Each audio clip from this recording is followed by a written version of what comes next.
Alice Guo VIP treatment pagdating sa Pinas. Pag-smile at pag-selfie pinagtanggol ni President Bongbong Marcos. Wala umanong masama tungkol dito. Ilang senador kinundina ang pagpapaselfie. President Bongbong Marcos nilekturan si BP Sara, hindi daw alam ang proseso ng hustisya sa bansa sa kaso ni Kibuloy.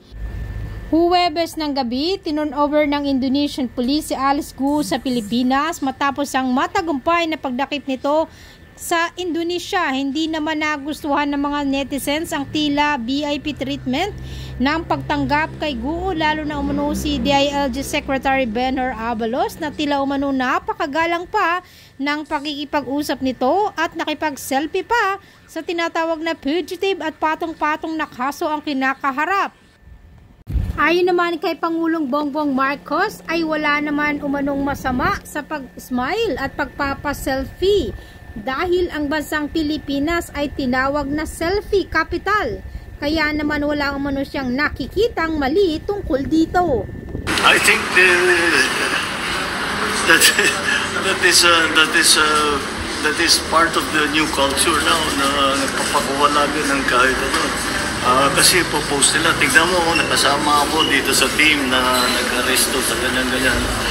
That's, ang tawag natin sa Pilipinas, we are the selfie capital of the world, di ba?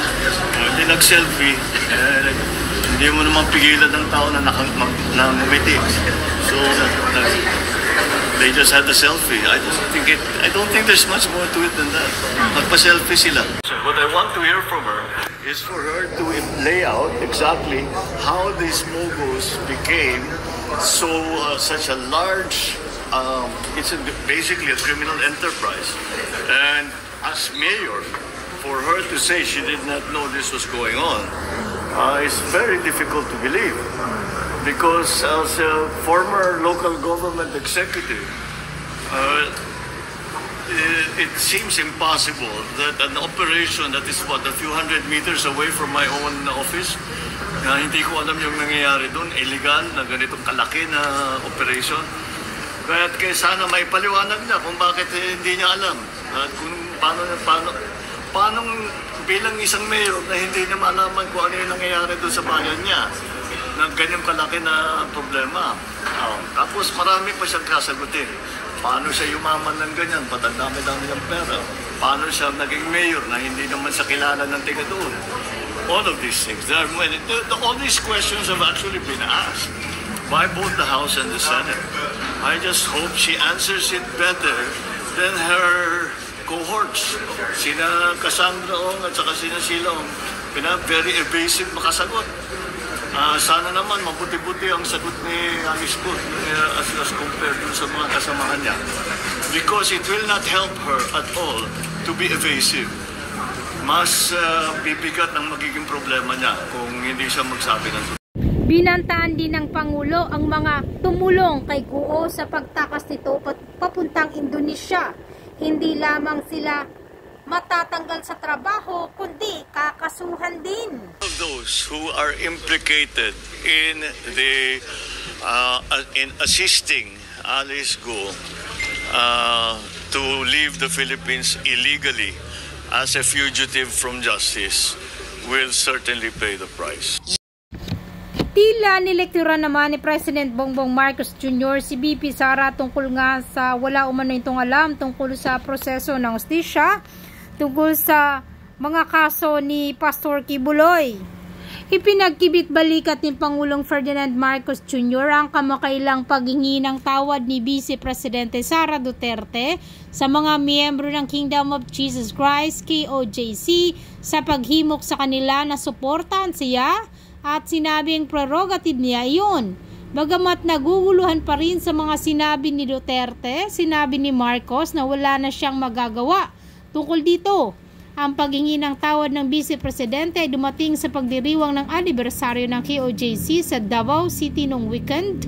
Kinondena ni Duterte ang naunang operasyon ng pulisya sa compound ng KOJC para arestuhin ang pinuno nito, ang puganing ebanghelista si Apollo Kibuloy na pinaghahanap dahil sa mga pag-abuso sa mga minor de edad at human trafficking. Parang hindi niya yata masyadong naintindihan ang proseso ng pagka nag-issue ang korte ng bench warrant, warrant for arrest, it is out of our hands already. It is in the court's hands. Kailangan ang kausap niya ang korte. Dahil ang executive, ang papel lang namin ngayon ay arrestuhin siya. So, all of these conditions that he's putting in our material. Gusto namin ng mga sagot, hindi photoshoot. Pinuna ni Senate Deputy Minority Leader Riza Hontiveros ang pagtrato sa na-dismiss na mayor ng Bambam Tarlac na si Alice Guo, na kilala rin bilang Guo Huaping, sa kanyang pagdating sa Pilipinas kasunod ng pagkakaaresto sa kanya sa Indonesia.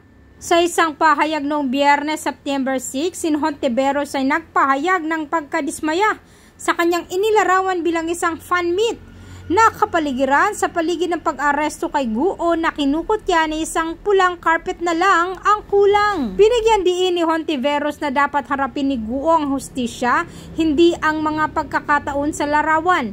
Inuulit niya ang kabigatan ng mga paratang laban kay Guo na kinabibilangan ng human trafficking, money laundering, paggamit ng peking pagkakakilanlan, gross misconduct, illegal recruitment at detention at katiwalian.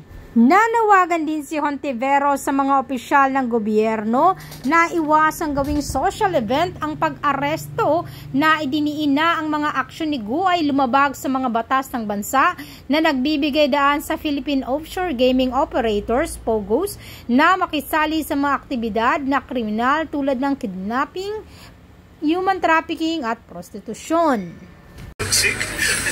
Yan ang kailangan natin bantayan, mga fake news na ganyan. Huwag kayong naniniwala unless it comes from a credible source. Tama, ang dami kong kaibigan tumawag sa akin, okay ka ba? Okay ka ba? Wala, kalokohan lang yan. Totally and completely fake. I do not even have a cold. I do not have anything wrong with me. I'm fine. Thank you for your concern. Kayo po bilang isang Pilipino, ano po ang inyong masasabi tungkol dito? Malaya po kayong makakapagbigay ng inyong mga komento sa ibaba. At kung bago po kayo sa aking channel, huwag kalimutang i-like ang video na to, mag-subscribe at i-click na rin ang notification bell para updated po tayo sa mga susunod kong video. Maraming salamat po! Kayo po bilang isang Pilipino, ano po ang inyong masasabi tungkol dito? Malaya po kayong makakapagbigay ng inyong mga komento sa ibaba. At kung bago po kayo sa aking channel, huwag kalimutang i-like ang video na to, mag-subscribe at i-click na rin ang notification bell para updated po tayo sa mga susunod kong video. Maraming salamat po!